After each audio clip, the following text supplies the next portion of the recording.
السلام علیکم ورحمۃ اللہ نحمدہ ونصلی علی رسولہ الکریم اما بعد فاعوذ باللہ من الشیطان الرجیم بسم اللہ الرحمن الرحیم رب اشرح لی صدری ویسر لی امری واحلل عقدۃ من لسانی یفقہوا قولی۔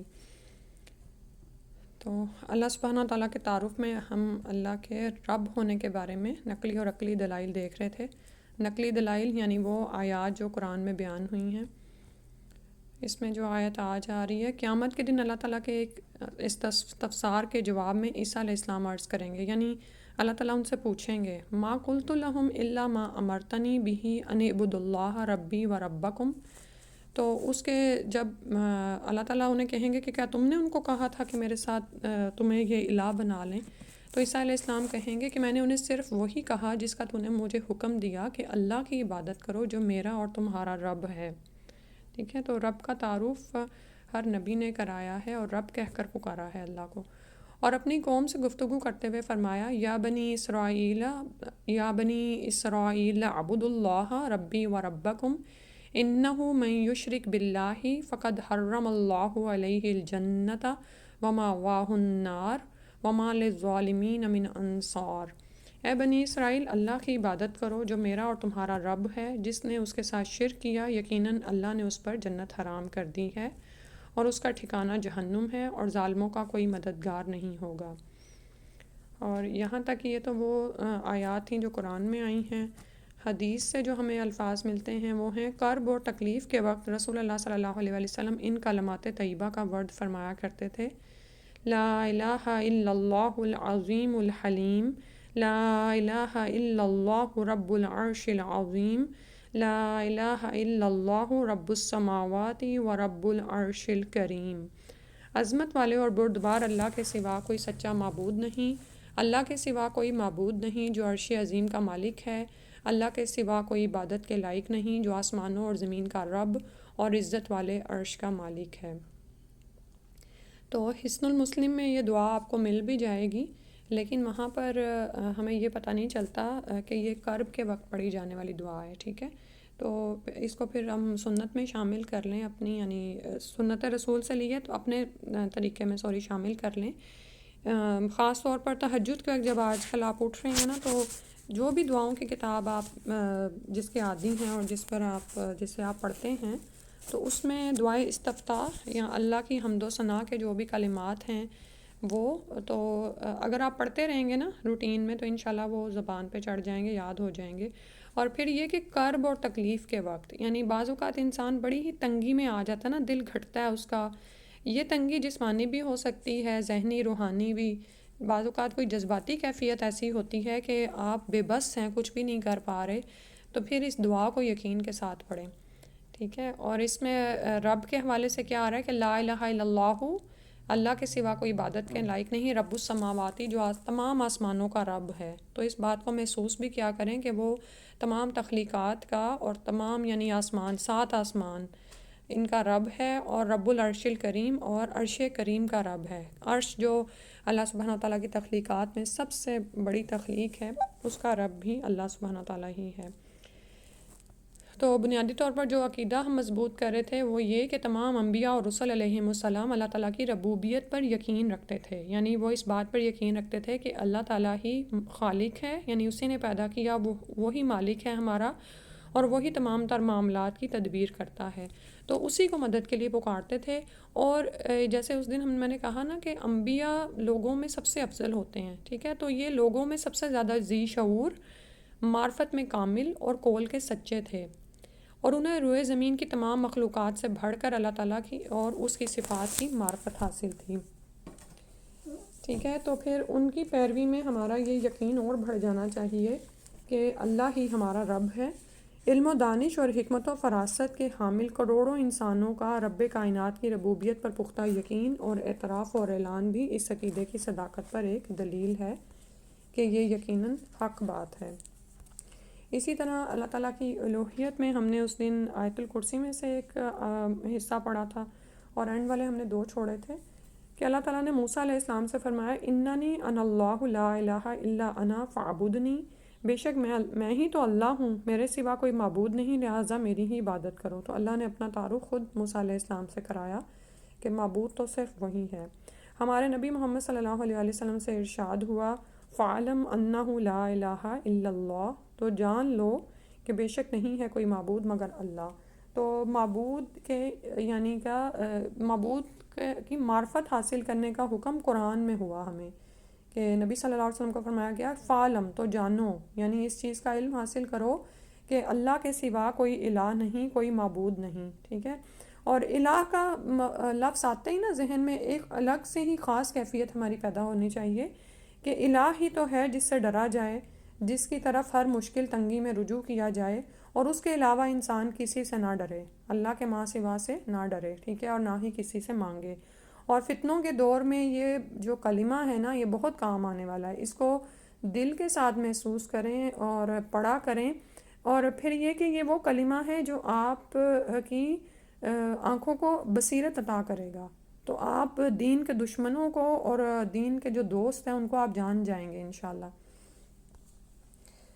آج جو اسماء الحسنی ہیں وہ اس میں ہے الحی، وہ ذات پاک جو نہایت حیا والی ہے، اس کی حیا اس کے چہرے کی جلالت اور عظیم تسلط کے شایان شان ہے۔ چنانچہ اللہ کی حیا اس کا کرم و احسان اور سخاوت اور جلال والا ہے، ٹھیک ہے۔ تو حیا کا ایک تو ظاہری حیا ہوتی ہے نا، ٹھیک ہے، اور ایک یہ کہ اللہ سبحانہ تعالیٰ کی حیا کیا ہے کہ اس کا کرم احسان۔ اللہ سبحانہ تعالیٰ کے سامنے جب کوئی بندہ ہاتھ پھیلاتا ہے تو اللہ کو اس بات سے شرم آتی ہے کہ وہ ان کو خالی ہاتھ لوٹائیں، ٹھیک ہے۔ تو اللہ تعالیٰ سے جب دعا کریں تو اس یقین کے ساتھ کیا کریں۔ اور دوسرا جو لفظ ہے وہ ہے الحی، اسم مبارک ہے، 67 اس کا نمبر ہے، اور اس میں اور الحی میں کیا فرق ہے کہ اس میں دو یا آ رہی ہیں، حیا سے ہے، اور یہ کیا ہے، اس کی اللہ کی زندگی یعنی دائمی اور مکمل ہے، اور اسے ایسی بقا حاصل ہے جس کی کوئی ابتدا اور انتہا نہیں۔ ہم نہیں جانتے کہ ابتدا کیا ہے اور نہ یہ جانتے ہیں کہ انتہا کیا ہے، یعنی وہ ایسا اول ہے جس کی کوئی ابتدا نہیں، وہ ایسا آخر ہے جس کی کوئی انتہا نہیں۔ کائنات میں ہر زندگی اس ذات کی عطا کردہ ہے، ٹھیک ہے، تو وہ تو خالق ہے، اور لیکن جو تمام تر مخلوقات ہیں ان کی زندگی اللہ ہی کی عطا کردہ ہے، یعنی ان کی ابتدا بھی ہے اور ان کی انتہا بھی ہے۔ تو سبحان اللہ، آ کے دیکھیں کہ انسان کس دھوکے میں ہے کہ شیطان کے پیچھے لگ کر اس ذات، اس رحمان سے مقابلے کی جرت کرتا ہے جس کو بقائے دائمی حاصل ہے، ٹھیک ہے۔ وہ سدا زندہ رہنے والا ہمیشہ سے ہے اور ہمیشہ رہے گا، اس کی زندگی موت سے پاک ہے۔ اس کے بعد انشاءاللہ نیکسٹ والے کل کریں گے تاکہ ہم جلدی اپنا وہ شروع کر لیں۔ میں نے شیئر تو آپ سے کر دی ہیں کافی، لیکن سپارہ انشاءاللہ شروع کر لیتے ہیں۔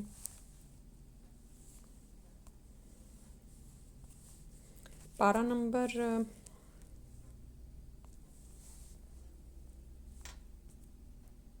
شروع کر لیتے ہیں تلاوت کے ساتھ۔ بسم اللہ الرحمن الرحیم۔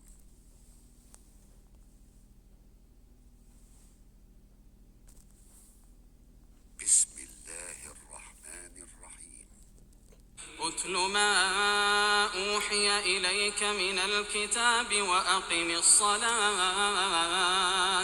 ان الصلاة تنہى عن الفحشاء والمنکر وَلَذِكْرُ اللَّهِ أَكْبَرُ وَاللَّهُ يَعْلَمُ مَا تَصْنَعُونَ۔ اعوذ باللہ من الشیطان الرجیم، بسم اللہ الرحمن الرحیم۔ اے نبی صلی اللہ علیہ وسلم، اس کتاب کی تلاوت کیجیے جو آپ کی طرف وحی کی گئی ہے، اور نماز قائم کیجیے۔ یقیناً نماز بے حیائی اور برے کاموں سے روکتی ہے، اور اللہ کا ذکر تو سب سے بڑی چیز ہے، اور جو کام تم کرتے ہو اللہ اسے جانتا ہے۔ تو وحی کی تلاوت کا حکم دیا جا رہا ہے، اور اس کے ساتھ نماز کا حکم ہے۔ اور نماز اگر تو انسان کی خشوع کے ساتھ اور اخلاص والی ہے تو وہ یقیناً بے حیائی اور برے کاموں سے روکتی ہے، اور اگر کسی کی نماز ایسا نہیں کرتی، یعنی نماز پڑھنے کے باوجود بھی وہ بے حیائی اور برے کاموں میں ہی پھنسا ہوا ہے اور اس سے باز نہیں آتا، تو پھر اس کو اپنی نماز کو دیکھنے کی ضرورت ہے۔ اور اللہ کا ذکر تو سب سے بڑی چیز ہے، اور جو کام تم کرتے ہو اللہ اسے جانتا ہے۔ اے مسلمانوں، اہل کتاب سے جھگڑا نہ کرو مگر ایسے طریقے سے جو بہتر ہو، اور صرف انہی سے جھگڑا کرو جو ان میں سے بے انصاف ہیں، اور ان سے یوں کہو کہ ہم تو اس پر بھی ایمان لاتے ہیں جو تمہاری طرف نازل کیا گیا، اور اس پر بھی جو تمہاری طرف نازل کیا گیا، اور ہمارا اور تمہارا الہ ایک ہی ہے، اور ہم اس کے فرما بردار ہیں۔ اور اے نبی صلی اللہ علیہ وآلہ وسلم، ہم نے اسی طرح آپ پر یہ کتاب یعنی قرآن نازل کیا ہے، اس پر وہ لوگ ایمان لاتے ہیں جنہیں ہم نے پہلے کتاب دی تھی، اور ان اہل مکہ میں سے بھی کچھ لوگ ایمان لاتے ہیں، اور ہماری آیات سے انکار تو کافر لوگ ہی کرتے ہیں۔ یعنی یہ تو حق ہے، تو جو اس کو پہچان جاتے ہیں وہ اس کو مان جاتے ہیں، لیکن کافر جو کہ حق کو چھپا دیتے ہیں وہی ہیں جو اس کے انکاری ہیں۔ اور اے نبی صلی اللہ علیہ وآلہ وسلم، اس سے پہلے آپ نہ تو کوئی کتاب پڑھ سکتے تھے اور نہ اپنے ہاتھ سے لکھ سکتے تھے۔ اگر ایسی بات ہوتی تو باطل پرست شبہ میں پڑھ سکتے تھے۔ تو نبی صلی اللہ علیہ وسلم کے رسول ہونے کی یہ صداقت کا اظہار ہے کہ یہ دیکھتے نہیں کہ رسول صلی اللہ علیہ وسلم نبی امی ہیں، تو وہ کس طرح سے ایسی فصیح و بلیغ کتاب ایک دم سے لا سکتے تھے، بلکہ وہ تو قرآن، وہ تو واضح آیات ہیں جو ان لوگوں کے سینوں میں محفوظ ہیں جنہیں علم دیا گیا ہے، اور ہماری آیات سے بے انصاف لوگوں کے سوا کوئی انکار نہیں کرتا۔ تو ہمیں بھی اللہ سبحانہ وتعالیٰ علم والوں میں شامل کر لیں جن کے سینوں میں یہ آیات محفوظ ہیں۔ نیز وہ کہتے ہیں کہ اس نبی پر اس کے پروردگار کی طرف سے معجزے کیوں نہیں اتارے گئے؟ آپ ان سے کہیے کہ معجزے تو اللہ کے پاس ہیں، اور میں تو صرف ایک کھلا کھلا ڈرانے والا ہوں۔ کیا انہیں یہ کافی نہیں کہ ہم نے ان پر یہ کتاب نازل کی ہے جو انہیں پڑھ کر سنائی جاتی ہے؟ اس میں ایمان لانے والوں کے لیے یقیناً رحمت اور نصیحت ہے۔ یعنی اس سے بڑھ کر کیا معجزہ ہوگا جس کو وہ مانگتے ہیں؟ آپ ان سے کہیے کہ میرے اور تمہارے درمیان گواہی کے لیے اللہ کافی ہے، آسمانوں اور زمین میں جو کچھ ہے اسے وہ جانتا ہے، اور جو لوگ باطل کو مانتے اور اللہ کا انکار کرتے ہیں وہی نقصان اٹھانے والے ہیں۔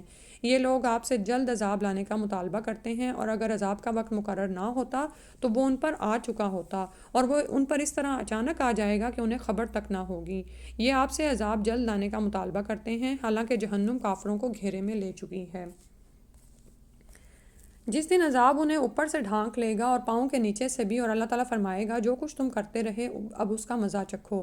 تو ضروری نہیں ہوتا انسان کو اس کے ظلم کی پاداش میں عذاب اسی دنیا میں ہی مل جائے، اللہ تعالیٰ اس کو مہلت دیتے رہتے ہیں، لیکن بات یہ ہے کہ جو فرمایا قرآن میں وہ برحق ہے، تو آخرت میں تو یہ دائمی عذاب میں ڈالے جائیں گے۔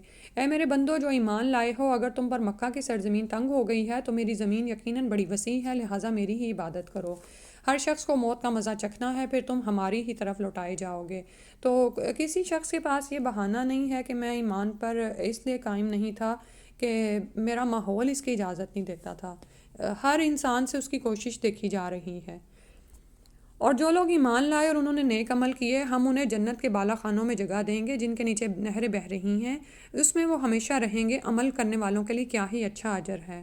تو جب انسان کو ان جنت کی نعمتوں کا یقین آ جاتا ہے نا، تو پھر دنیا میں صبر کرنا آسان ہو جاتا ہے۔ جنہوں نے مصائب پر صبر کیا اور اپنے پروردگار پر بھروسہ رکھتے ہیں۔ اور کتنے ہی ایسے جانور ہیں جو اپنا رزق اٹھائے نہیں پھرتے، اللہ انہیں رزق دیتا ہے اور تم کو بھی وہی دیتا ہے، اور وہ سب کچھ سننے والا اور جاننے والا ہے۔ اگر آپ ان سے پوچھیں کہ آسمانوں اور زمین کو کس نے پیدا کیا اور سورج اور چاند کو کس نے مسخر کر رکھا ہے، تو ضرور کہیں گے کہ اللہ نے۔ پھر یہ کہاں سے دھوکہ کھا جاتے ہیں؟ یعنی اللہ کے خالق ہونے کو مانتے ہیں لیکن الہ ہونے کو نہیں مانتے۔ اللہ ہی اپنے بندوں میں سے جس کے لیے چاہے رزق کشادہ کر دیتا ہے اور جس کے لیے چاہے کم کر دیتا ہے، اور وہ یقیناً ہر بات سے خوب واقف ہے۔ اور اگر آپ ان سے پوچھیں کہ آسمان سے پانی کس نے برسایا، پھر اس پانی سے مردہ پڑی ہوئی زمین کو زندہ کس نے کیا، تو ضرور کہیں گے کہ اللہ نے۔ ان سے کہیے کہ پھر ہر طرح کی حمد کا سزاوار بھی اللہ ہی ہے، مگر اکثر لوگ کچھ سمجھتے سوچتے نہیں۔ ٹھیک ہے کہ یعنی اللہ کی کے خالق ہونے کو مانتے ہیں، پہچانتے ہیں، لیکن اس کے باوجود جب زندگی میں عمل کی بات آتی ہے یا اللہ کی طرف جھکنے کی بات آتی ہے تو عقل ہی نہیں کرتے، غور و فکر ہی نہیں کرتے، اور اللہ سے ڈرنے کی بجائے لوگوں سے ڈرتے ہیں۔ یہ دنیا کی زندگی ایک کھیل تماشے کے سوا کچھ نہیں، اصل زندگی تو آخرت کا گھر ہے۔ کاش وہ لوگ یہ بات جانتے ہوتے۔ پھر جب یہ کشتی میں سوار ہوتے ہیں تو اللہ کی مکمل حاکمیت کو تسلیم کرتے ہوئے خالصتاً اسے ہی پکارتے ہیں۔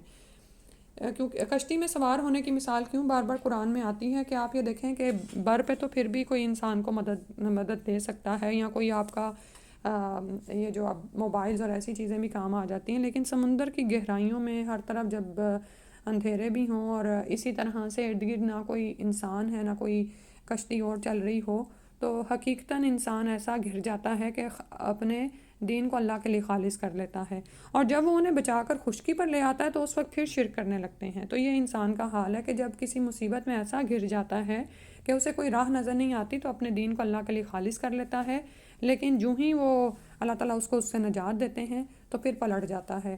تاکہ ہم نے انہیں جو کچھ دے رکھا ہے اس کی ناشکری کریں اور مزے اڑاتے رہیں، جلد ہی انہیں اس کا انجام معلوم ہو جائے گا۔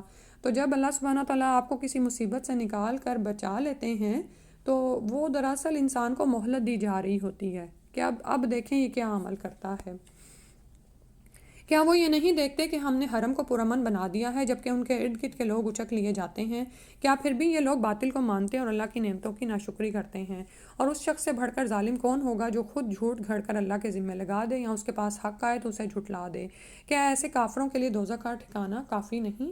تو دونوں ہی باتیں یہاں پر بیان کی گئی ہیں، اور ایسا شخص ظالم ہے، سب سے بڑھ کر ظالم وہی ہے جو یا تو اللہ کے ذمہ جھوٹ گھڑے یا پھر یہ کہ جب کوئی حق اس کے پاس لے کر آئے تو وہ اس کو جھٹلائے۔ اور جو لوگ ہماری راہ میں جہاد کرتے ہیں ہم یقیناً انہیں اپنی راہیں دکھا دیتے ہیں، اور اللہ تعالیٰ یقیناً اچھے کام کرنے والوں کے ساتھ ہوتا ہے۔ وَالَّذِينَ جَاهَدُوا فِينَا لَنَهْدِيَنَّهُمْ سُبُلَنَا وَإِنَّ اللَّهَ لَمَعَ الْمُحْسِنِينَ۔ تو بعض اوقات جب ہم دین کے کام پر نکلتے ہیں تو ہمیں یہ نہیں سمجھ آ رہی ہوتی کہ ہم کیا کریں، کس طرح کریں، کیا حکمت عملی اختیار کریں۔ تو آپ یہ دیکھیں کہ اس وقت پریشان نہ ہوا کریں۔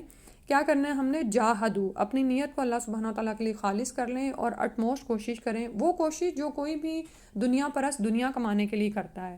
ٹھیک ہے، کبھی کسی بزنس مین کو دیکھیں نا کہ اپنے بزنس کو فلرش کرنے کے لیے وہ کیسے وہ ایڈورٹیزمنٹ کرتا ہے۔ تو اگر ہم اس دین کے لیے خالص ہیں اور دین کو برحق مانتے ہیں اور اللہ کے لیے اپنے دین کو خالص کرتے ہیں تو پھر ہمیں یہ دیکھنا ہے کہ ہماری کوششیں کیسی ہیں، ہم اس دین کو کتنا پھیلانے والے ہیں، اللہ کے اللہ کے کلمہ کو کس حد تک اوپر لے جانے والے ہیں۔ ٹھیک ہے، تو جیسی پھر کوشش ہوتی ہے نا تو اللہ تعالیٰ راہیں واضح کر دیتا ہے، آپ کو دکھا دیتے ہیں کہ آپ کو کیا کرنا ہے، اور اللہ تعالیٰ یقیناً اچھے کام کرنے والوں کے ساتھ ہے، اس بات کا یقین رکھیں۔ سورہ العنکبوت مکمل ہوگی الحمدللہ۔ سورہ الروم۔ بسم اللہ الرحمن الرحیم۔ الف لام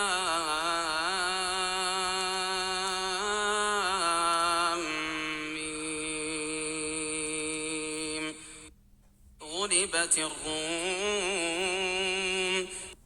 فی ادنى الارض وهم من بعد غلبهم سيغلبون في بضع سنين لله الأمر من قبل ومن بعد ويومئذ يفرح المؤمنون بنصر الله ينصر من يشاء وهو العزيز الرحيم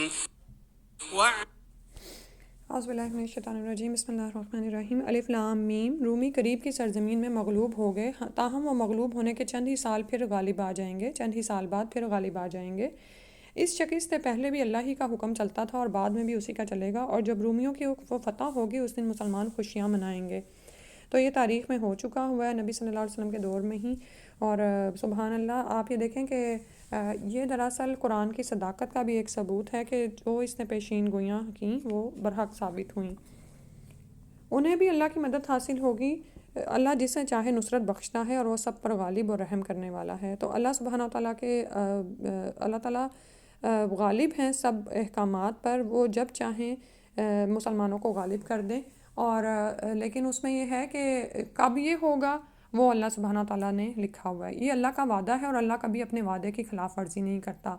تو ہمارا ایمان یہ ہونا چاہیے کہ یہ اللہ کا وعدہ ہے کہ اللہ تعالیٰ ایمان والوں کی نصرت فرماتے ہیں اور اپنے وعدے کی خلاف ورزی نہیں کرتے۔ ٹھیک ہے، تو انسان صبر کے ساتھ اپنے کام پر لگا رہے، مگر اکثر لوگ یہ بات نہیں جانتے، اکثر لوگ یہ بات نہیں جانتے تو پھر وہ کیا ہوتا ہے، وہ پینک ہو جاتے ہیں، کام ہی چھوڑ بیٹھتے ہیں کہ اللہ کی کب مدد آئے گی، کب ہوگا یہ سب نا، اس طرح ہو کے۔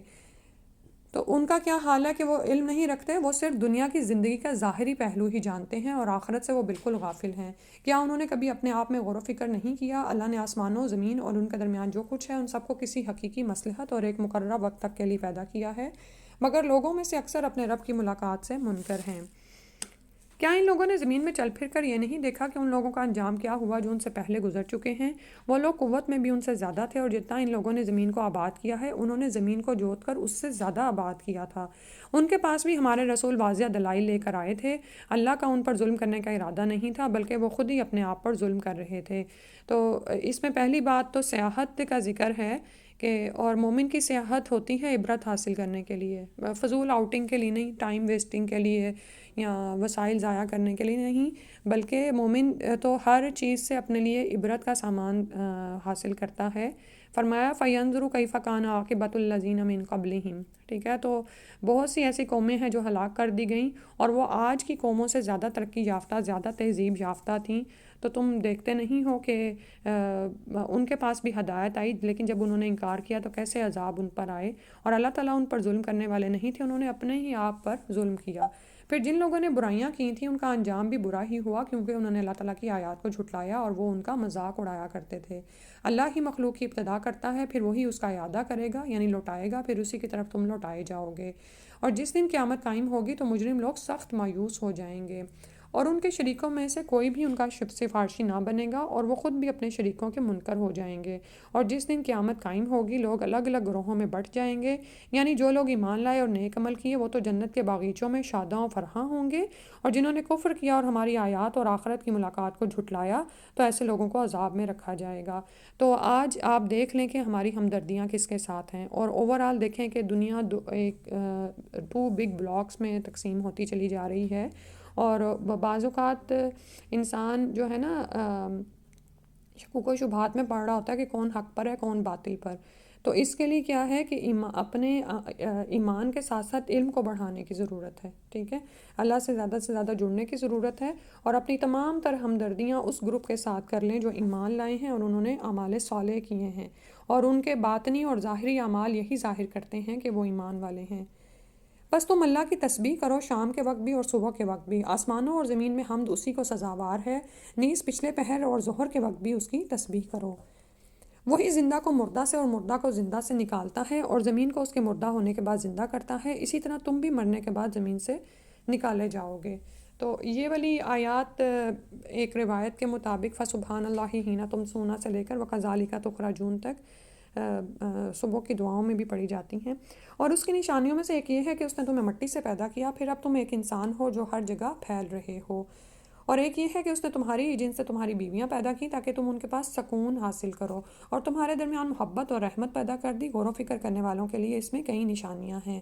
تو اللہ سبحانہ تعالیٰ نے یہاں پر اپنی معرفت دی ہے، کائنات میں غور و فکر کرا کے سب سے پہلے تو انسان اپنے آپ کو دیکھ لے، پھر اس کے بعد دیکھے کہ کس طرح سے اللہ تعالیٰ نے توالد اور تناسل کا سلسلہ چلایا، اور یہاں پر جو ازواج کے مابین سکون کی بات آ رہی ہے نا، تو اس میں پھر یہ دیکھا بھی کریں، ٹھیک ہے؟ کیونکہ اسلام میں نکاح کا ایک خاص مقصد ہے، اور یہ مقصد جو ہے صرف شہوت رانی نہیں ہے، بلکہ ازواج کا آپس میں ایک دوسرے سے سکون حاصل کرنا ہے، اور ان کے درمیان مودت اور رحمت، ٹھیک ہے؟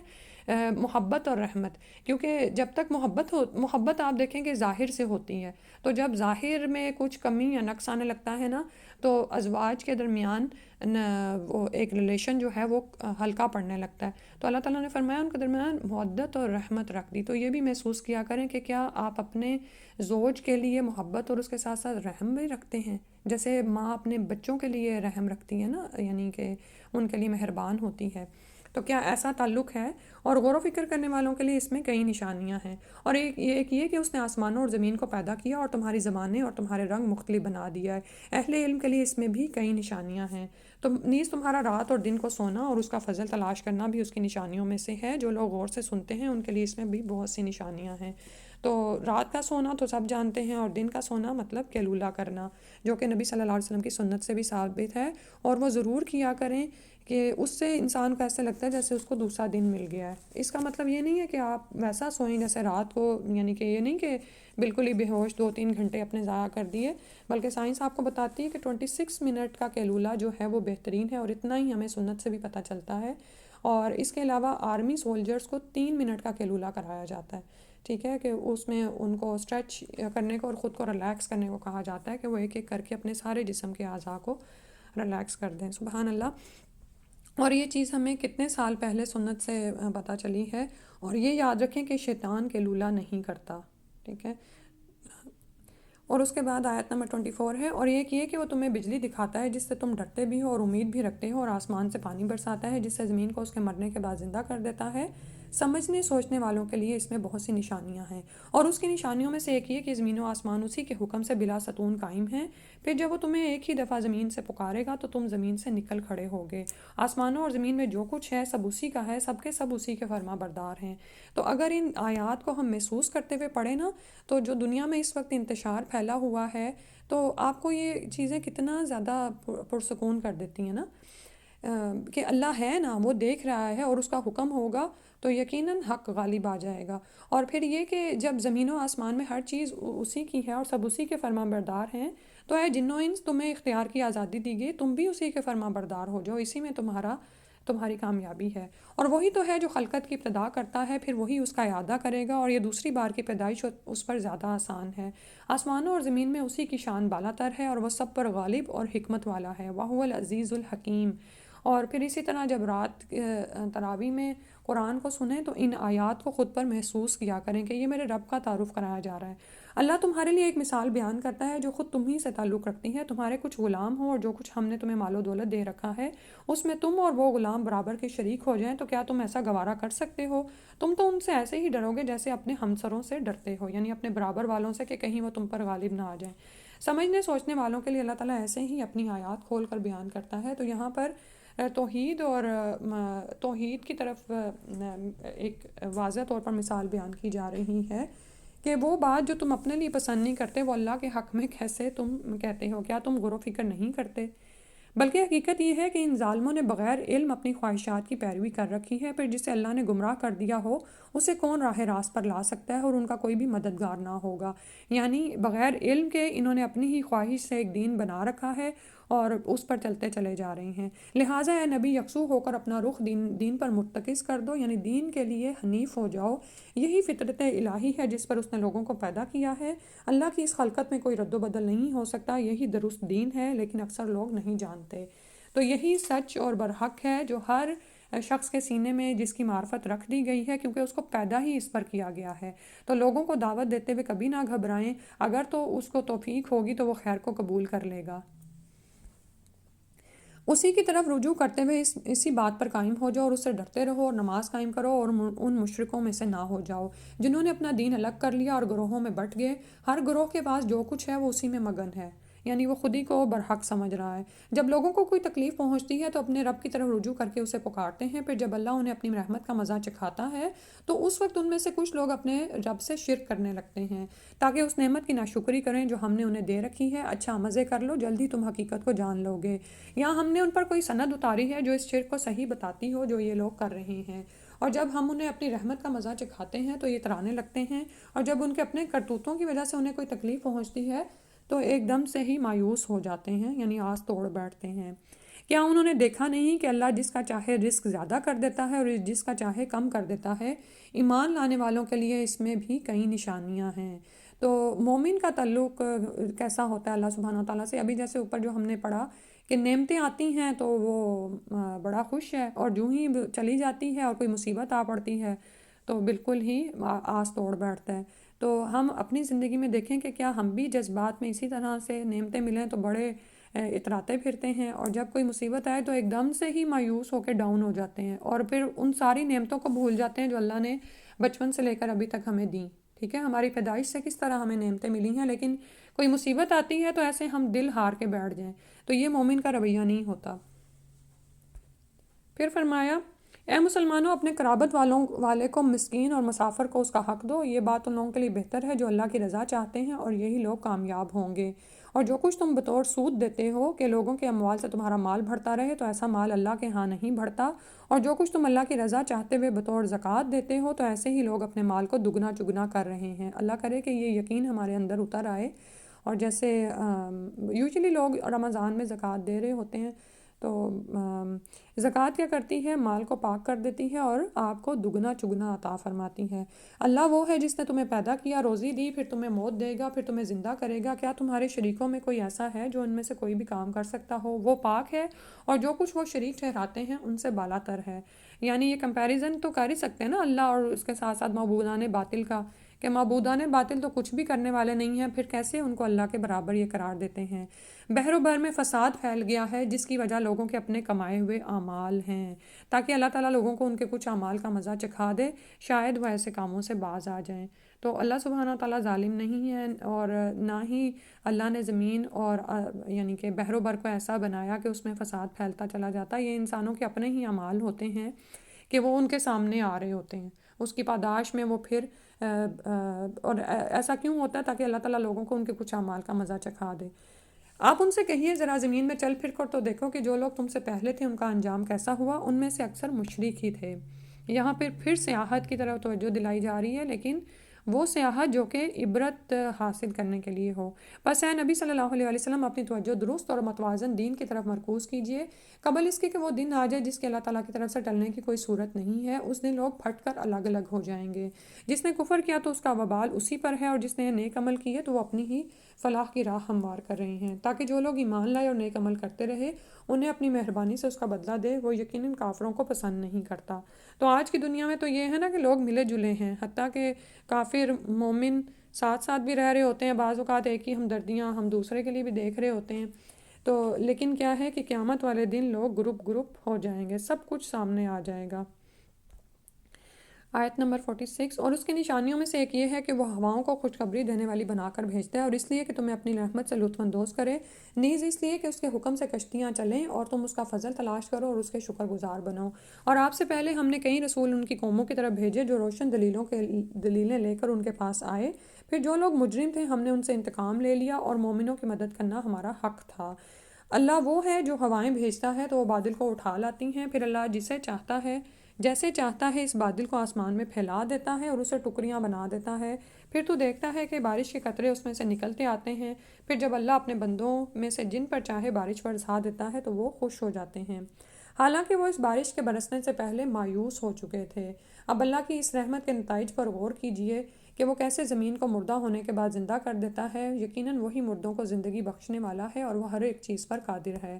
اور اگر ہم ایسی ہوا بھیج دیں جس کے اثر سے وہ اپنی کھیتی کو زرد پڑتا دیکھیں تو اس کے بعد وہ کفر بکنے لگ جاتے ہیں، یعنی جو ہی دیکھتے ہیں کہ کوئی مصیبت آنے لگتی ہے تو وہیں پہ پلٹ گئے۔ اے نبی صلی اللہ علیہ وسلم، آپ نہ تو مردوں کو سنا سکتے ہیں اور نہ بہروں کو اپنی پکار سنا سکتے ہیں جبکہ وہ پیٹ پھیرے بھاگے جا رہے ہوں، اور نہ ہی آپ اندھوں کو ان کی گمراہی سے نکال کر ہدایت دے سکتے ہیں۔ آپ تو صرف انہیں سنا سکتے ہیں جو ہماری آیات پر ایمان رکھتے ہیں اور وہ سر تسلیم خم کر دیتے ہیں۔ اللہ وہ ہے جس نے تمہیں کمزور سی حالت سے پیدا کیا، پھر اس کمزوری کے بعد تمہیں قوت بخشی، پھر اس قوت کے بعد تمہیں کمزور اور بوڑھا بنا دیا۔ وہ جیسے چاہے پیدا کرتا ہے اور وہ سب کچھ جاننے والا اور قدرت والا ہے۔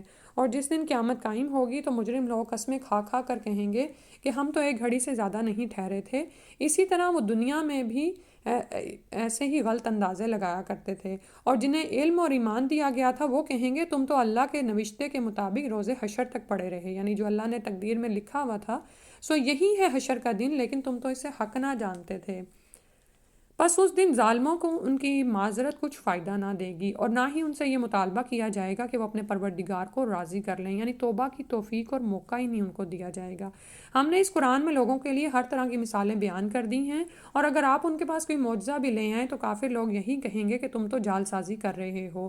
اسی طرح اللہ تعالیٰ ان لوگوں کے دلوں پر مہر لگا دیتا ہے جو حق بات کو نہیں سمجھتے۔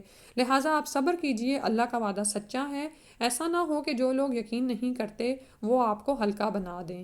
ٹھیک ہے، تو صبر کیجئے اور اللہ کے وعدے پر یقین رکھیے اور ان لوگوں کی باتوں میں نہ آئیں۔ یہاں پہ پھر وہی میسج دیا جا رہا ہے، یستخفنک، ہلکا کر دیں، آپ کو ہلائیں، آپ کو شیکی کر دیں وہ لوگ جو یقین نہیں رکھتے، اور بعض اوقات آپ کو اپنے سراؤنڈنگ میں سے ایسے لوگ مل جاتے ہیں۔ ٹھیک ہے، تو نبی صلی اللہ علیہ وسلم کو کہہ کر یہ بات ہمارے لیے بھی ہے کہ بعض اوقات مسلمانوں میں ہی ایسے ہوتے ہیں جو اتنی سنسنی پھیلاتے ہیں، ایسی چیزوں میں مبتلا کرتے ہیں کہ آپ دل پکڑ کے بیٹھ جاتے ہیں کہ یہ کیا باتیں کر رہے ہیں۔ ٹھیک ہے، اور لیکن یہ باتیں کسی بھی ایسی عورت کو ہلا سکتی ہیں جو اپنے علم میں پختہ نہیں ہے، یا جو جذبات میں خود پر کنٹرول نہیں رکھ پاتی، کیونکہ ہوتی ہیں نا کچھ عورتیں جذباتی ہوتی ہیں، خوشی میں بے قرار ہو گئیں، غم ملا تو بالکل ہی پڑ گئیں. تو جیسے ہم اس دفعہ میرا یہ بھی مقصد تھا کہ ہم آپ ایک دوسرے کی اس طرح سے تربیت کریں کہ ہم اپنے بچوں کی اچھی تربیت کرنے کے قابل ہو جائیں. ٹھیک ہے، تو اگر ہم خود ہر وقت پریشان اور یعنی کہ وہ کہتے ہیں نا حال حال کی پکار ڈالتے رہتے ہیں، ہر ایک کو اپنی مصیبتیں سنانا ہو، یہ ہو گیا وہ ہو گیا، تو اس سے آپ یہ دیکھیں کہ اگر بچہ اپنی کوئی مصیبت آپ کے پاس لے کر آئے گا تو ایسی ماں اس کے ساتھ کیا رویہ کرے گی، اس بچے کی کیا تربیت کر سکے گی، بلکہ الٹا اس کو اور ہی پریشان کرے گی، اس کی پریشانی سن کے اور خود بھی پریشان ہوگی اور اس کو بھی پریشان کرے گی. تو بعض اوقات آپ کو زندگی میں اپنے ہی ارد گرد ایسے لوگ مل جاتے ہیں جو آپ کو سنسنی پھیلاتے ہیں اور آپ کو یعنی کہ پریشان کیے رکھتے ہیں. تو پھر اس وقت دیکھا کریں کہ آپ کے ایمان کا کیا حال ہوتا ہے. کیا آپ کو اللہ کے وعدوں پر یقین ہے کہ آپ جس کام پہ لگے ہوئے ہیں اس پر چاہے آپ کو صبر کرنا پڑ رہا ہے اور آپ کو کوئی چیز نظر نہیں آ رہی، کوئی کامیابی نظر نہیں آ رہی کہنے کو، ٹھیک ہے، اور آپ کو لگتا ہے کہ وہ لوگوں کی باتیں سچ ہی ہیں کہ میں کدھر جا رہی ہوں، لیکن جب آپ کا ایمان مضبوط ہے اور آپ کو پتہ ہے کہ یہی برحق ہے اور یہ سب کچھ ہونا ہے، تو پھر آپ کو ایسے لوگ ہلکا نہیں کر پائیں گے جو آخرت کے دن پر یقین نہیں رکھتے. اللہ سبحانہ و تعالیٰ ہماری رہنمائی فرما دے اور ہمیں حق پر جما دے اور استقامت دیں. یا مقلب القلوب ثبت قلبی علی دینک، آمین یا رب العالمین. اگلی سورہ ہے سورہ لقمان. بسم الله الرحمن الرحيم. ألف لام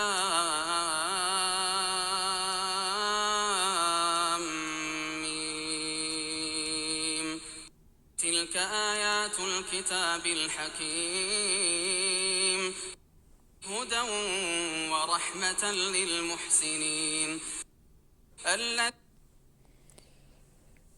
بسم اللہ الرحمن الرحیم. الف لام میم. یہ حکمت والی کتاب کی آیتیں ہیں جو نیکوکار لوگوں کے لیے ہدایت اور رحمت ہیں. تو حکمت والی کتاب کی آیتیں ہیں، لیکن رحمت اور ہدایت کس کے لیے ہیں؟ جو احسان کرنے والے ہیں، یعنی وہ لوگ جو نماز قائم کرتے ہیں، زکوٰۃ ادا کرتے ہیں اور آخرت پر یقین رکھتے ہیں. تو جو سورہ البقرہ میں آپ کو یاد دہانی کرائی گئی وہی یہاں پر بتائی جا رہی ہے. یہی لوگ اپنے رب کی طرف سے سیدھی راہ پر ہیں اور یہی لوگ فلاح پانے والے ہیں. اس حق بات پر ہمارا یقین پختہ ہونا چاہیے. لوگوں میں سے کوئی ایسا ہے جو اس لیے بیہودہ باتیں خریدتا ہے کہ وہ بغیر علم کے اللہ کی راہ سے بہکا دے اور اس کا مذاق اڑائے، ایسے ہی لوگوں کے لیے رسوا کرنے والا عذاب ہے.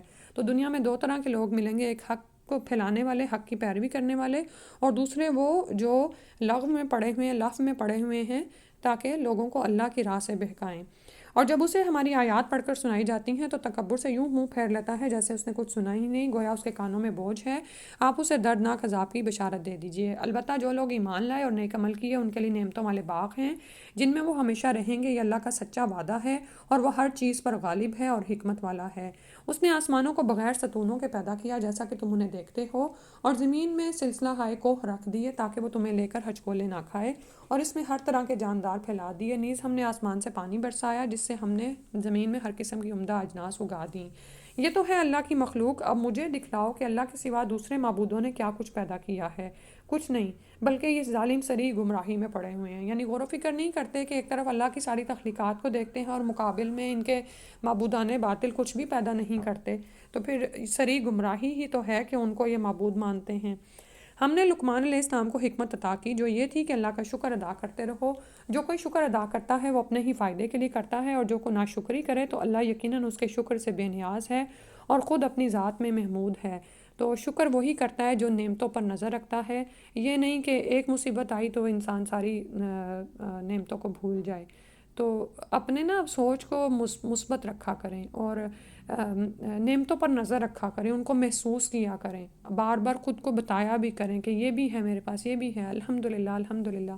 اور یہ چیز کیا ہے؟ نعمتوں میں اضافہ کرتی ہے. اور یاد کرو جب لقمان اپنے بیٹے کو نصیحت کر رہا تھا کہ پیارے بیٹے اللہ کے ساتھ کسی کو شریک نہ بنانا، کیونکہ شرک بہت بڑا ظلم ہے. ظلم کیا ہوتا ہے؟ کسی کے حق میں کمی. تو اللہ کو چھوڑ کر اس کے ساتھ ایسے معبودان کو اس کے برابر کر دینا جو کچھ بھی الہ ہونے کا حق نہیں رکھتے، تو یہ بڑا ظلم ہے. اور ہم نے انسان کو اپنے والدین سے نیک سلوک کرنے کا تاکیدی حکم دیا. اس کی ماں نے اسے کمزوری پر کمزوری سہتے ہوئے اپنے پیٹ میں اٹھائے رکھا اور 2 سال اس کے دودھ چھڑانے میں لگے. اسی لیے یہ حکم دیا کہ میرا شکر ادا کرو اور اپنے والدین کا بھی، آخر میرے پاس ہی تجھے لوٹ کر آنا ہے. تو ہم میں سے جو ماں بن جاتا ہے وہ تو یقیناً اس بات کو خوب سمجھتا ہے کہ ہم پر واقعہ ہی یہ واجب ہے کہ ہم اپنے والدین کے ساتھ احسان کا معاملہ کریں. اور پھر یہ کہ حملت ہو امہ وہنن علی وہنن، یہ بھی دیکھیں کہ یہ اللہ ہی کی طرف سے کلام ہے کہ اللہ نے ہمیں بتایا کہ ماں کس طرح حمل کے دوران کمزوری پر کمزوری اٹھاتی ہے. اور اب سائنس آپ کو پروف کر کے بتاتی ہے کہ ہر معاملے میں، یعنی آپ کے گوشت، ہڈیاں، آپ کی ذہن، ہر چیز پر یہ حمل اثر انداز ہوتا ہے. سبحان اللہ. تو پھر انسان اپنے والدین کے سے احسان کرنا نہ بھولے. اور اگر وہ تجھ پر یہ دباؤ ڈالیں کہ تم میرے ساتھ کسی ایسی چیز کو شریک بنائے جس کا تجھے کچھ بھی علم نہیں، تو ان کا کہنا نہ ماننا. البتہ دنیاوی معاملات میں ان کے ساتھ بھلائی سے رفاقت کرنا، مگر پیروی اس شخص کی راہ کی کرنا جس نے میری طرف رجوع کیا ہو. پھر تمہیں میرے ہی پاس لوٹ کر آنا ہے تو میں تمہیں بتا دوں گا جو کچھ تم کیا کرتے تھے. تو یہاں پر یہ ہمیں حکمت سمجھا دی گئی کہ بعض اوقات ایسا ہوتا ہے کہ آپ کے اپنے ہی والدین راہ راست پر نہیں ہوتے، تو ان کے ساتھ دنیا کی زندگی میں تو اچھا سلوک کرنا ہے، لیکن پھر انسان یہ پریشان ہوتا ہے اچھا میں کس کی مانوں، کس کی سنوں. تو بتا دیا گیا وَاتَّبِعْ سَبِيلَ مَنْ أَنَابَ إِلَيَّ، جو اللہ کی طرف رجوع کرے، جو آپ کو اللہ کی طرف بلائے، اس کی پیروی کرو. پیارے بیٹے، اگر تیرا عمل رائی کے دانے کے برابر بھی ہو، وہ خواہ کسی چٹان میں ہو یا آسمانوں میں ہو یا زمین میں، اللہ اسے نکال لائے گا. اللہ یقیناً باریک بین اور باخبر ہے. تو یاد رکھیے، آپ کا چھوٹے سے چھوٹا عمل بھی رائے گاہ نہیں جا رہا. اگر وہ اللہ کے لیے اور خالص نیت کرتے ہوئے کیا جا رہا ہے تو اللہ تعالیٰ اس کی قدردانی کریں گے، اور آپ اس کا اجر اللہ کے ہاں محفوظ ہے. پیارے بیٹے، نماز قائم کرو، نیکی کا حکم کرو اور برے کام سے منع کرو. اگر تجھے کوئی تکلیف پہنچے تو اس پر صبر کرو. بلا شبہ یہ سب باتیں بڑی ہمت کے کام ہیں، یعنی یہ کام تو ہمت کے ہیں اور صبر کے ہیں. تو بتا دیے گئے صبر کریں اور یہ کر گزریں. ٹھیک ہے، نماز قائم کرنا، امر کا حکم دینا اور برائی سے روکنا. اور پھر یہ ہے کہ جب آپ برائی سے روکیں گے، لوگوں کو معروف کا حکم دیں گے، تو پھر مخالفت تو آئے گی، تو پھر اس پر کیا کرنا ہے، وَاصْبِرْ عَلَىٰ مَا أَصَابَكَ.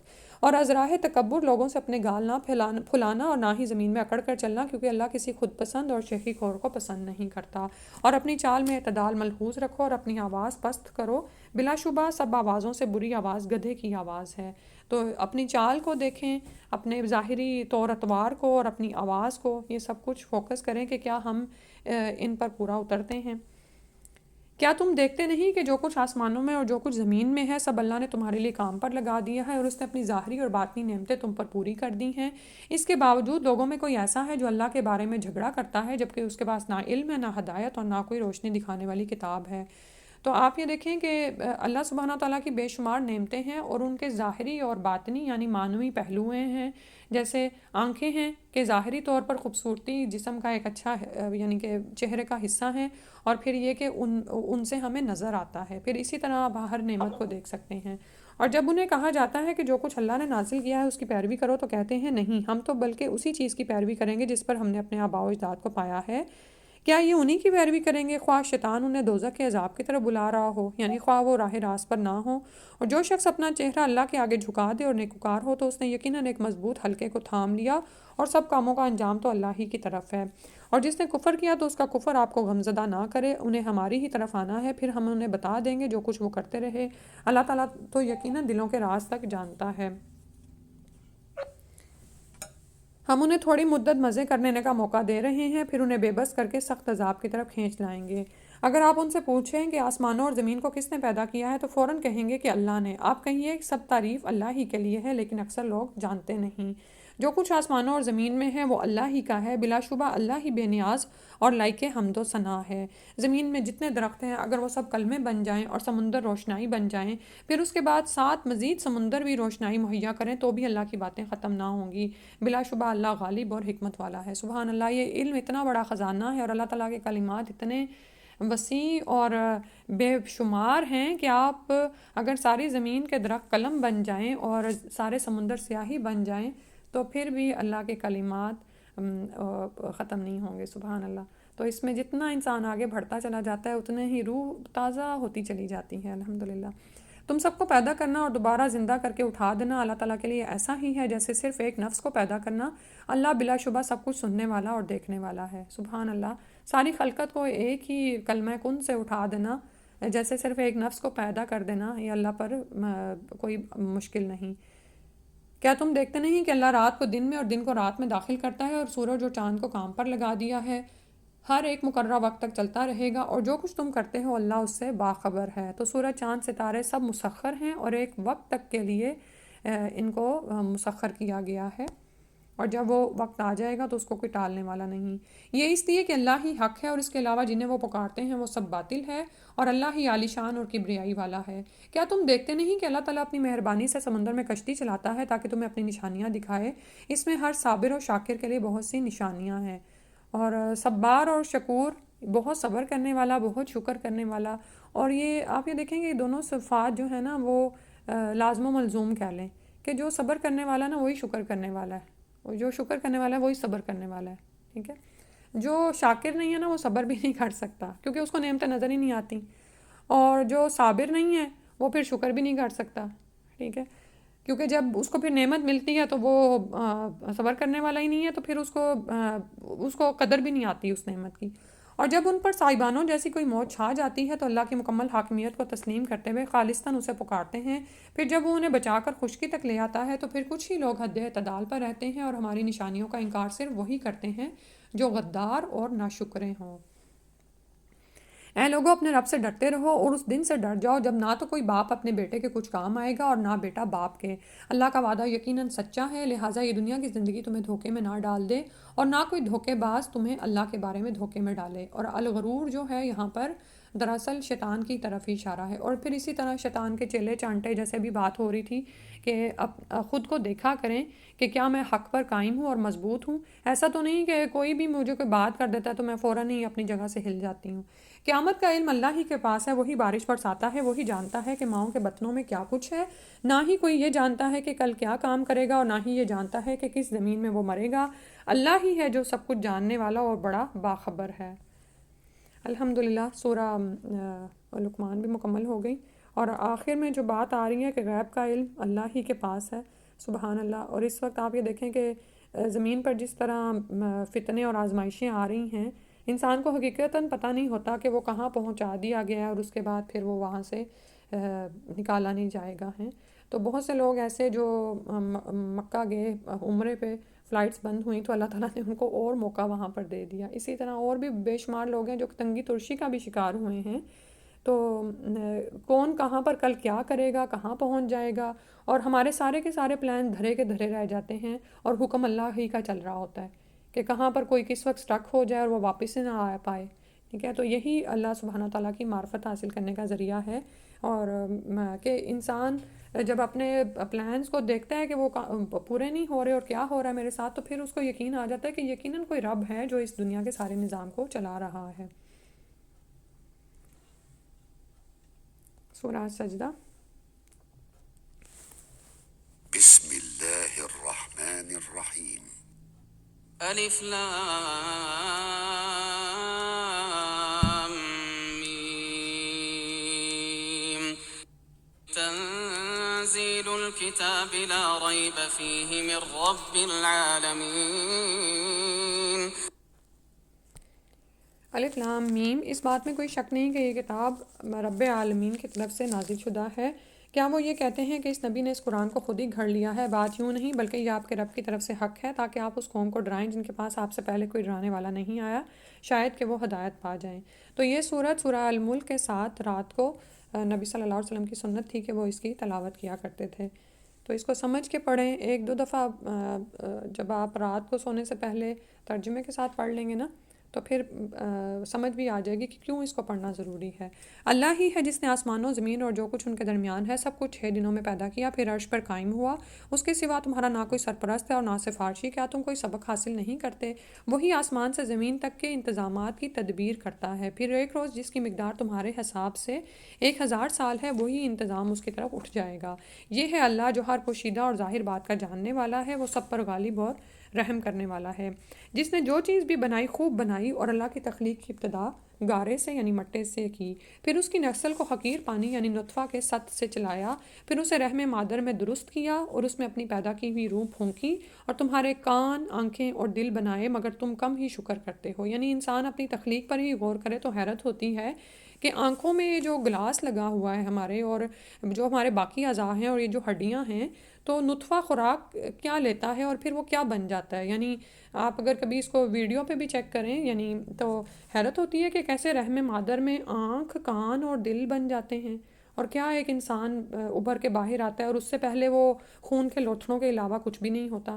یہ لوگ کہتے ہیں کہ جب ہم مٹی میں مل جائیں گے تو کیا اثر نو پیدا کیے جائیں گے. حقیقت یہ ہے کہ یہ لوگ اپنے پروردگار کی ملاقات ہی کے منکر ہیں. تو جب انسان پہلی پیدائش میں غور و فکر کرتا ہے نا تو اس کو سمجھ آ جاتی ہے کہ رب اگر پہلی دفعہ پیدا کر سکتا ہے تو دوسری دفعہ پیدا کرنا اس کے لیے کون سا مشکل ہے. لیکن یہ لوگ اسی بات میں ہی شک کرتے ہیں. تو کیا ہے کہ وہ اپنے رب کی ملاقات کے ہی انکاری ہیں کہ نہ وہ دن آئے اور نہ ہی ہمیں اپنے اعمال کا جواب دینا پڑے. آپ ان سے کہہ دیجئے کہ موت کا فرشتہ جو تم پر مقرر ہے تمہاری روح قبض کر لے گا، پھر تم اپنے رب کی طرف لوٹائے جاؤ گے. کاش آپ دیکھیں جب مجرم اپنے رب کے حضور سر جھکائے کھڑے ہوں گے اور کہیں گے اے ہمارے رب، ہم نے سب کچھ دیکھ لیا اور سن لیا، لہٰذا ہمیں واپس بھیج دے کہ ہم اچھے عمل کریں، اب ہمیں یقین آ گیا ہے. وہاں پر کہیں گے اب، اور اگر ہم چاہتے تو پہلے ہی ہر شخص کو ہدایت دے دیتے، لیکن میری بات پوری ہو کے رہی کہ میں جہنم کو جنوں اور انسانوں سب سے بھر دوں گا.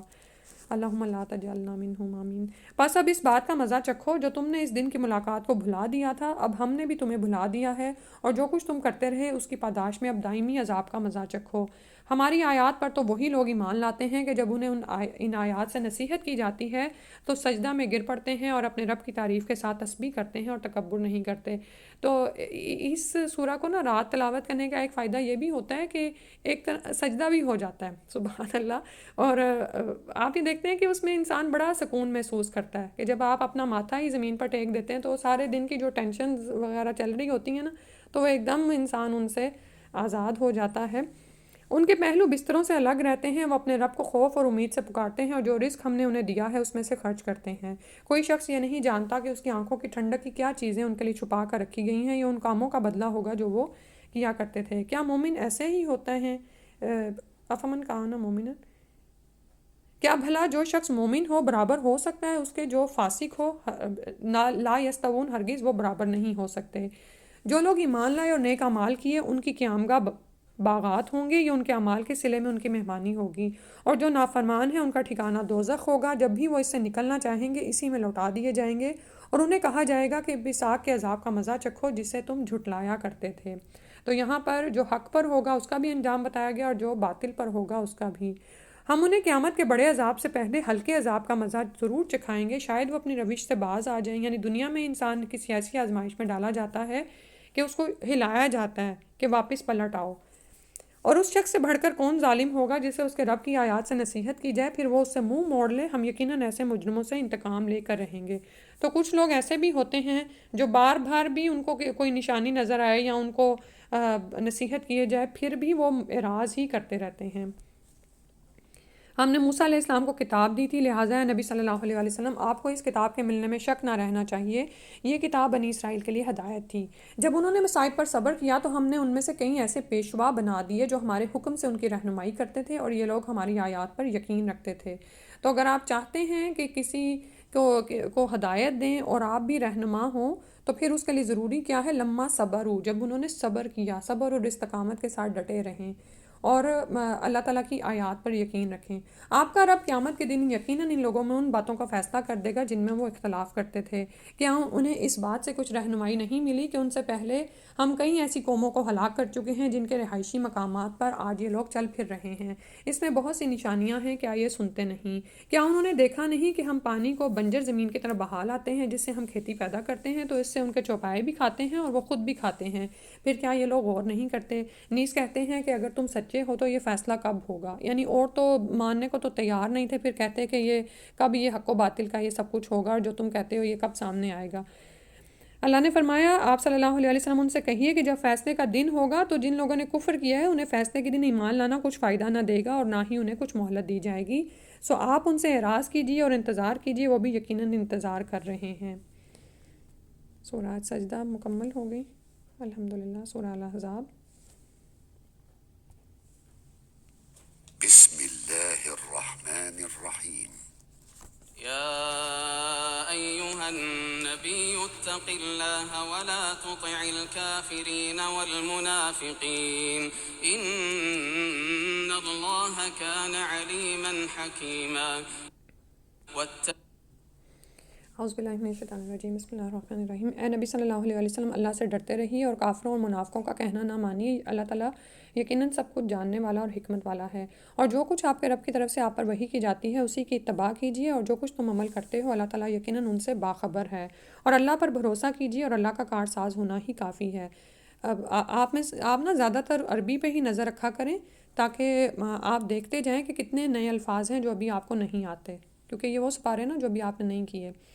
اللہ تعالیٰ نے کسی آدمی کے اندر دو دل نہیں بنائے، نہ ہی تمہاری ان بیویوں کو جن سے تم اظہار کرتے ہو تمہاری مائیں بنایا ہے، اور نہ تمہارے منہ بولے بیٹوں کو تمہارے حقیقی بیٹے بنایا ہے۔ یہ تو تمہارے منہوں کی باتیں ہیں، مگر اللہ حقیقی بات کہتا ہے اور وہی صحیح راہ دکھاتا ہے۔ اور اگر ہو سکے تو آپ لفظ بلفظ ترجمے والا قرآن اپنے سامنے کھول لیں۔ آپ کے پاس جو بھی ایپ ہے نا، جیسے میرے پاس جو ایپ ہے، میں نے تو خیر سلیس ترجمہ کھولا ہوا ہے، لیکن کسی بھی ایپ میں لفظ بائی لفظ ترجمہ بھی موجود ہوتا ہے، تو وہ بھی زیادہ ہیلپ کرے گا۔ ان منہ بولے بیٹوں کو ان کے باپوں کے نام سے پکارا کرو، اللہ کے ہاں یہی انصاف کی بات ہے، اور اگر تمہیں ان کے باپوں کے نام کا علم نہ ہو تو وہ تمہارے دینی بھائی اور تمہارے دوست ہیں، اور اگر کوئی بات تم بھول چوک کی بنا پر کہہ دو تو اس میں تم پر کوئی گرفت نہیں، مگر جو دل کے ارادے سے کہو اس پر ضرور گرفت ہوگی۔ اللہ تعالیٰ یقیناً معاف کرنے والا ہے اور رحم کرنے والا ہے۔ تو یہاں پر ایک تو یہ کہ اظہار کی نفی کی جا رہی ہے کہ جو تم اپنی بیویوں کو مائیں کہہ بیٹھتے تو وہ تمہاری مائیں نہیں بن جاتی، اور اس سے اور دوسرا یہ کہ یہاں پر منہ بولے بیٹے جو لوگ بنا لیتے ہیں اس کی بھی نفی کی جا رہی ہے کہ ایسا اسلام میں الاؤ نہیں ہے۔ ویسے اگر آپ کو کسی کو بیٹا کہہ دیں تو وہ ایک الگ بات ہے۔ بلا شبہ نبی مومنوں کے لیے ان کی اپنی ذات سے بھی مقدم ہیں، اور آپ کی بیویاں مومنوں کی مائیں ہیں، اور کتاب اللہ کی روح سے مومنین اور مہاجرین کی نسبت رشتہ دار ایک دوسرے کے زیادہ یعنی ترکہ کے حقدار ہیں۔ البتہ اگر تم اپنے دوستوں سے کوئی بھلائی کرنا چاہو تو کر سکتے ہو، کتاب اللہ میں یہی کچھ لکھا ہوا ہے۔ اور اس عہد کو یاد کرو جو ہم نے سب نبیوں سے لیا، اور آپ سے بھی، اور نوح، ابراہیم، موسیٰ اور عیسیٰ ابن مریم سے بھی، ان سب سے ہم نے پختہ عہد لیا تھا، تاکہ اللہ تعالیٰ سچے لوگوں سے ان کی سچائی کے بارے میں سوال کرے، اور کافروں کے لیے ہم نے دردناک عذاب تیار کر رکھا ہے۔ اے ایمان والو، اللہ کے اس احسان کو یاد کرو جب کفار کے لشکر تم پر چڑھ آئے تھے تو ہم نے آندھی اور ایسے لشکر بھیج دیے جو تمہیں نظر نہ آتے تھے، اور جو کچھ تم کر رہے تھے اللہ اسے خوب دیکھ رہا تھا۔ سبحان اللہ، جیسا ایمان ہوتا ہے نا ویسے ہی اللہ تعالیٰ کی مدد آتی ہے۔ جب وہ تمہارے اوپر سے اور نیچے سے اور تم پر چڑھ آئے تھے، اور جب آنکھیں پھر گئی تھیں اور کلیجے منہ کو آنے لگے تھے، اور تم اللہ تعالیٰ کے متعلق طرح طرح کے گمان کرنے لگے تھے۔ تو یہ بھی دیکھیں جیسے موجودہ حالات کے حوالے سے ہمارے سامنے کہ بعض اوقات جنگ کی یہ صورتحال ہو جاتی کہ آنکھیں پھر جاتی ہیں، یعنی بہت زیادہ خوف اور وہ طاری ہو جاتا ہے اور کلیجے منہ کو آنے لگتے ہیں، اور پھر کچھ لوگ تو یہ ہوتا ہے کہ اللہ کے بارے میں برے برے گمان کرنے لگتے ہیں کہ پتہ نہیں یہ سچا دین ہے بھی کہ نہیں۔ اس موقع پر مومنین کی آزمائش کی گئی اور وہ بری طرح ہلا دیے گئے، جبکہ منافق اور وہ لوگ جن کے دلوں میں روگ تھا وہ یہ کہہ رہے تھے کہ اللہ اور اس کے رسول نے ہم سے جو وعدہ کیا تھا وہ بس دھوکہ ہی تھا۔ منافقین کا یہ حال ہوتا ہے، اور پھر ایسے منافقین کے کلمات سے بچا کریں، کیونکہ یہ وہ لوگ ہیں جو آپ کو بھی ہلا دیتے ہیں۔ اور جب ان کا ایک گروہ کہنے لگا یثرب والو، آج تمہارے ٹھہرنے کا کوئی موقع نہیں، لہٰذا واپس آ جاؤ، اور ان کا ایک گروہ نبی سے واپس جانے کی اجازت مانگ رہا تھا اور کہتا تھا ہمارے گھر غیر محفوظ ہیں، حالانکہ ان کے گھر غیر محفوظ نہیں تھے، وہ تو صرف جنگ سے فرار چاہتے تھے۔ تو یہ بھی منافقین کا معاملہ ہوتا ہے کہ پھر وہ کیا کرتے ہیں کہ جب دین پر کوئی مصیبت آ پڑتی ہے تو پھر وہ اپنی جانیں بچانے کی کوشش کر رہے ہوتے ہیں، اور اگر کفار کے لشکر اطراف مدینہ سے ان پر چڑھ آتے اور انہیں فتنے کی دعوت دیتے تو یہ منافق فوراً مان لیتے اور اس میں کچھ زیادہ دیر نہ لگاتے، حالانکہ اس سے پہلے وہ اللہ سے عہد کر چکے تھے کہ پیٹھ نہ پھیریں گے، اور اللہ سے کیے ہوئے عہد کی باز پرس تو ہو کر ہی رہے گی۔ آپ ان سے کہیے اگر تم موت اور قتل ہونے سے بھاگتے ہو تو تمہارا بھاگنا تمہیں کچھ بھی فائدہ نہ دے گا، اس صورت میں تم تھوڑا ہی فائدہ اٹھا سکو گے، یعنی مرنا تو ایک دن ہے ہی۔ آپ ان سے پوچھیے اگر تمہیں اللہ تکلیف دینا چاہے تو کون ہے جو تمہیں اس سے بچا سکے، یا اگر تم پر مہربانی کرنا چاہے تو کون ہے جو اسے روک سکے۔ اللہ کے مقابلے میں یہ لوگ نہ کوئی اپنا حامی پا سکتے ہیں اور نہ مددگار۔ اللہ تعالیٰ تم سے جہاد میں رکاوٹ ڈالنے والوں کو خوب جانتا ہے، اور ان کو بھی جو اپنے بھائیوں سے کہتے ہیں کہ ہمارے پاس آ جاؤ اور جہاد میں یہ کم ہی حصہ لیتے ہیں، وہ تمہارا ساتھ دینے میں سخت بخیل ہیں۔ پھر جب جنگ کا خطرہ آن پڑتا ہے تو آپ دیکھتے ہیں کہ وہ آنکھیں پھیر پھیر کر آپ کی طرف یوں دیکھتے ہیں کہ جیسے کسی پر موت کی غشی طاری ہو چکی ہو، اور جب خطرہ دور ہو جاتا ہے تو اموال غنیمت کے انتہائی حریص بن کر تیز تیز زبانیں چلانے لگتے ہیں۔ یہی لوگ ہیں جو قطعاً ایمان نہیں لاتے، لہٰذا اللہ ان کے اعمال برباد کر دے گا، اور یہ بات اللہ کے لیے بہت آسان ہے۔ تو منافقین کا حال کیا ہے کہ ہم پڑھ چکے سورہ البقرہ میں کہ وہ دل سے اللہ اور آخرت کے دن پر ایمان نہیں لاتے، تو پھر جب دین سے ان کو کوئی بھلائیاں ملتی ہیں، مال غنیمت کی ان کو ہرس ہوتی ہے، تو بھاگے آتے ہیں اور وعدے کرتے ہیں کہ ہم تو جنگ میں ساتھ دیں گے، لیکن جب نظر آتا ہے کہ اسلام پر کوئی مصیبت آ گئی یا شکست ہونے لگی تو فوراً ہی بھاگ جاتے ہیں۔ اور اللہ تعالیٰ نے فرمایا کہ پھر ان لوگوں کا کوئی بھی نیک عمل بھی کام نہیں آئے گا نا، کیونکہ ایمان ہی نہیں ہے، چاہے جہاد پر نکلے ہوں یا کچھ بھی کیا ہو۔ تو پھر ہمیں یہ دیکھنا چاہیے کہ ہمارا ایمان کیسا ہے۔ ایسا تو نہیں ہے کہ منافق والا ہی حال ہے کہ جب کوئی مصیبت آتی ہے تو وہیں پر ہی دل چھوڑ کر بیٹھ جاتے ہیں۔ وہ یہی سمجھ رہے ہیں کہ ابھی لشکر گئے نہیں، اور اگر یہ لشکر چڑھ آئیں تو وہ یہ تمنا کریں گے کہ کاش وہ دیہاتیوں میں رہنے والے ہوتے اور بس تمہارے حالات ہی پوچھ لیا کرتے، اور اگر وہ تم میں موجود بھی ہوتے تو دشمن سے لڑائی میں کم ہی حصہ لیتے، یعنی ظاہر ہے دل سے تو شامل نہیں ہوئے ہوتے۔ مسلمانوں، تمہارے لیے اللہ کے رسول کی ذات میں بہترین نمونہ ہے، جو بھی اللہ اور یوم آخرت کی امید رکھتا ہو اور اللہ کو بکثرت یاد کرتا ہو۔ تو جو ایمان والا ہوتا ہے نا، وہ سنت رسول صلی اللہ علیہ وسلم پر عمل پیرا ہوتا ہے۔ اور جب مومنوں نے ان لشکروں کو دیکھا تو کہنے لگے یہ تو وہی بات ہے جس کا اللہ اور اس کے رسول نے ہم سے وعدہ کیا تھا۔ اس واقعے نے ان کے ایمان اور فرمانبرداری کو مزید بڑھا دیا۔ تو مومنوں پر تو جو کوئی آزمائش آتی ہے نا تو وہ سمجھ جاتے ہیں کہ اللہ کی طرف سے ہے، اور یہی تو ہمیں اللہ اور اس کے رسول نے وعدہ کیا تھا، اور ایمان اور تسلیم میں وہ آگے ہی بڑھتے چلے جاتے ہیں۔ مومنوں میں سے کچھ ایسے ہیں کہ انہوں نے اللہ سے جو عہد کیا تھا اسے سچا کر دکھایا، ان میں سے کوئی تو اپنی ذمہ داری پوری کر چکا ہے اور کوئی موقع کا انتظار کر رہا ہے، اور انہوں نے اپنے عہد میں کوئی تبدیلی نہیں کی۔ یہ سب کچھ اس لیے ہے تاکہ اللہ تعالیٰ سچے لوگوں کو ان کے سچ کی جزا دے، اور منافقوں کو اگر چاہے تو عذاب دے یا پھر ان کی توبہ قبول کرے۔ اللہ تعالیٰ یقیناً معاف کر دینے والا اور رحم کرنے والا ہے۔ اور کفار کے لشکروں کو اللہ تعالیٰ نے بے نیل و مرام اپنے دلوں کی جلن دلوں میں ہی لیے واپس لوٹا دیا، یعنی وہ ناکام ہی ہو کر گئے اور ان کو کچھ بھی نہ ملا، اور لڑائی کے لیے مومنوں کی طرف سے اللہ ہی کافی ہو گیا، وہ یقیناً بڑی قوت والا اور زبردست ہے۔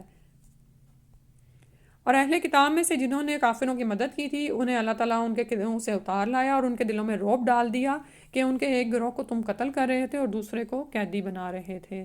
تو آپ یہ دیکھیں کہ مومن جو ہوتا ہے نا، اسباب تیار تو کرتا ہے اور ان کا وہ تیار کر کے بھی رکھتا ہے، لیکن اس کا اصل بھروسہ اللہ کی ذات پر ہی ہوتا ہے۔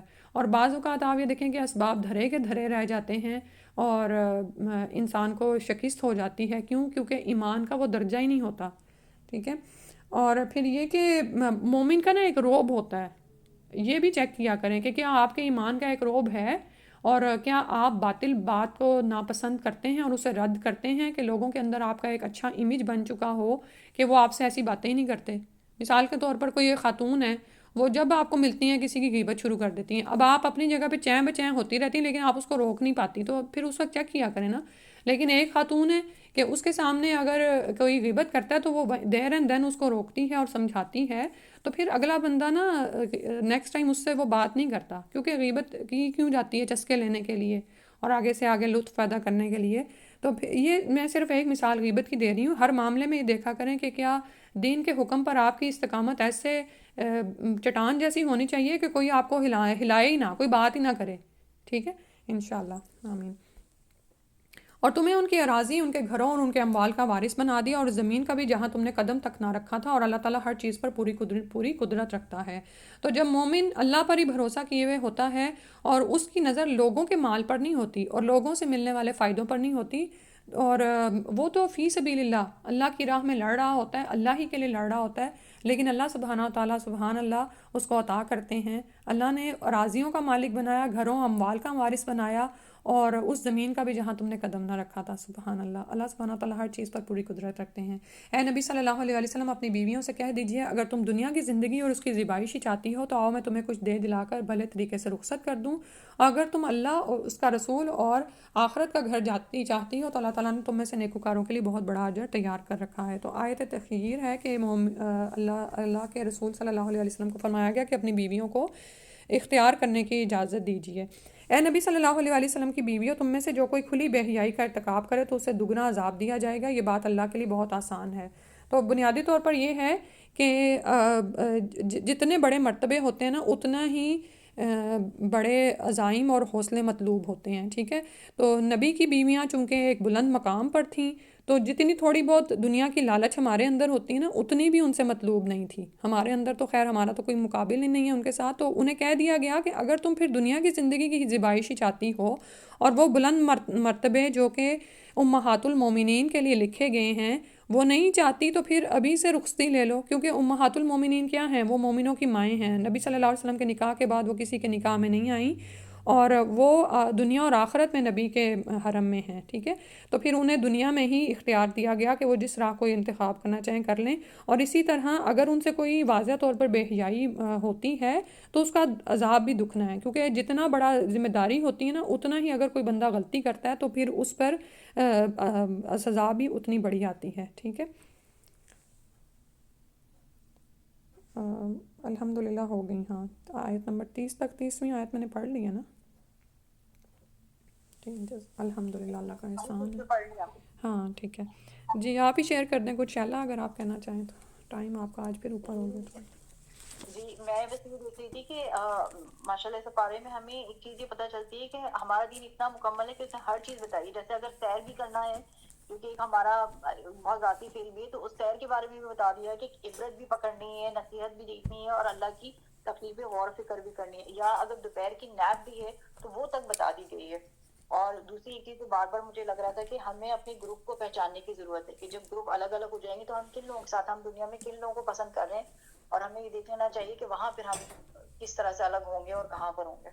جی جزاک اللہ خیر، کسی نے بہت اچھے پوائنٹ شیئر کیے. کسی اور نے کچھ کرنا ہے تو اپنی چوائس سے آپ اوپن کر لیں، میں نہ ہی نام لوں. جی السلام علیکم. وعلیکم السلام. جی امبر. میں عثمان علیہ السلام کا جو پورا تھا نا کہ انہوں نے کتنا پورا کریکٹر بلڈنگ اور پورا دین اور دنیا، مطلب دنیا اور آخرت دونوں انہوں نے بتا دی کہ کیسے صحیح رہ سکتی ہے اپنے بیٹے کو. کہ پہلے کہ شرک نہیں کرنا، شکر ادا کرنا ہے، اور پھر نماز قائم کرنی ہے، تکبر نہیں، مطلب پوری ایک تربیت کر دی. اور یہ ہمارے لیے بھی سیکھنے کے لیے کہ ہمیں اپنی اولاد کی کس طرح سے تربیت اور خود سے اپنی کیسی تربیت کرنی چاہیے. جزاک اللہ خیرن کثیرن. ہاں یعنی اسٹیپ بائی اسٹیپ کس طرح سے چلنا ہے، واقعی حکمت سمجھ آتی ہے نا. الحمد للہ. ایک اور پوائنٹ کوئی شیئر کر دیں، پھر انشاءاللہ دعا پڑھتے ہیں. قرآن میں یہ دیکھ رہی ہوں مستقل ترتیب اللہ تعالیٰ اپنا تعارف کتنا کرا رہے ہیں نا. یعنی جیسے ہم کوئی سورہ شروع کرتے ہیں اس میں بھی اللہ اپنا، پہلے سے پارہ شروع کر رہے ہوتے ہیں اس میں بھی اللہ اپنا تعارف کرا رہے ہیں، اپنی معرفت دے رہے ہیں. پھر کوئی سورہ شروع ہو رہی ہے، پھر اس میں اپنی معرفت دے رہے ہیں. پھر کہیں ایک جا کے نا مسئلے کی بات یا عذاب کی بات، زیادہ سے زیادہ اللہ تعالیٰ کا جو طریقہ نظر آ رہا ہے، جو کلام کا، وہ اللہ کا تعارف ہے. اس سے مجھے بات سمجھ میں آتی ہے کہ جب اللہ کی معرفت ہوگی، جب اللہ کو ہم پہچان لیں گے تو پھر ہمارے لیے باقی سب چیزیں آسان ہو جائیں گی. احکام پہ عمل کرنا یا رکنا یا جو بھی ہے اللہ کے مطابق زندگی گزارنا. تو یہی بات مجھے سمجھ میں آئی کہ دعوت کے کام کے لیے بھی یہ بات بہت بہترین ہے کہ زیادہ سے زیادہ اللہ کا تعارف دیا جائے، اللہ کی معرفت دی جائے، تو تاکہ دین پر عمل کرنا دوسروں کے لیے بھی آسان ہو. ہاں بہت شکریہ، الحمد للہ بہت ہی اچھا پوائنٹ شیئر کیا ہے. کیونکہ یعنی آپ یہ دیکھیں کہ بجائے پیٹی ایشوز میں الجھا جائے، جیسے آج کل کے فتنوں کے دور میں بھی زیادہ سے زیادہ نا اللہ کی بات، اللہ کا تعلق، اور یہ ہم اپنے اندر بھی رکھیں، اور دوسروں کو نا ہم یعنی کہ جج نہ کریں. بعض اوقات مسائل کیوں پیدا ہوتے ہیں؟ جب ہم ججمنٹل ہو رہے ہوتے ہیں، کسی کو انڈر ایسٹیمیٹ کرتے ہیں، کسی کو اوور ایسٹیمیٹ کر جاتے ہیں. تو جو واقعی اصل جو بات ہے کہ اللہ کا جو تعلق ہے نا، یہ جو تقویٰ ہے، یہ ہمیں حاصل ہو جائے اس رمضان میں. آمین یا رب العالمین. اور دعا مجھے یاد ہے، میں نے جو آپ کو شروع میں ہی کروائی نا، دعائے کرب، وہ ضرور اپنی دعاؤں میں شامل رکھیں. آج انشاءاللہ طاق رات ہے، تو زیادہ سے زیادہ دعائیں جو بھی آپ کی ہیں، وہ اب اس وقت میرے پاس اگر وہ میں ویڈیو بنا رہی ہوتی تو میں اپنی ٹیچر سے ہی سنا تھا کہ اپنی دعاؤں کی کتاب میں نا اپنی دعائیں لکھ لیا کریں. اور میں نے کافی ساری لکھی ہوئی ہیں، اور الحمدللہ بڑی کام آتی ہیں دعاؤں کے موقع پر. یعنی ہم جانتے ہیں کہ قدر کی رات میں دعائیں قبول ہوتی ہیں، اور اسی طرح کچھ اور اوقات بھی ہیں، تہجد کے اوقات میں یا روزہ دار کی دعا قبول ہوتی ہے. تو وہ آس پاس ہی کہیں رکھا کریں، کیونکہ بعض اوقات ہم اتنے تھک جاتے ہیں کہ دعا ہی نہیں یاد آ رہی ہوتی. تو وہ پھر کتاب بڑی ہیلپ کرتی ہے آپ کو نا. تو اسی میں سے حصن المسلم کا میں نے آپ کو بتایا تھا کہ حصن المسلم میں رات کو اٹھ کے دعائیں جو کی جاتی ہیں، حمد و ثنا میں وہ آتی ہے دعا. لیکن مجھے کچھ عرصے پہلے پتہ چلا کہ وہ دعائے کرب کے نام سے مشہور ہے، اور نبی صلی اللہ علیہ وسلم اس کو کرب اور تکلیف کے موقع پر پڑھا کرتے تھے. اللہ تعالیٰ ہمیں توفیق دے کہ ہم اسے اپنی زندگی میں شامل کر لیں. جزاک اللہ خیرن کثیرن. السلام علیکم ورحمۃ اللہ. سبحانک اللہم و بحمدک اشہد ان لا الہ الا انت استغفرک و اتوب الیک.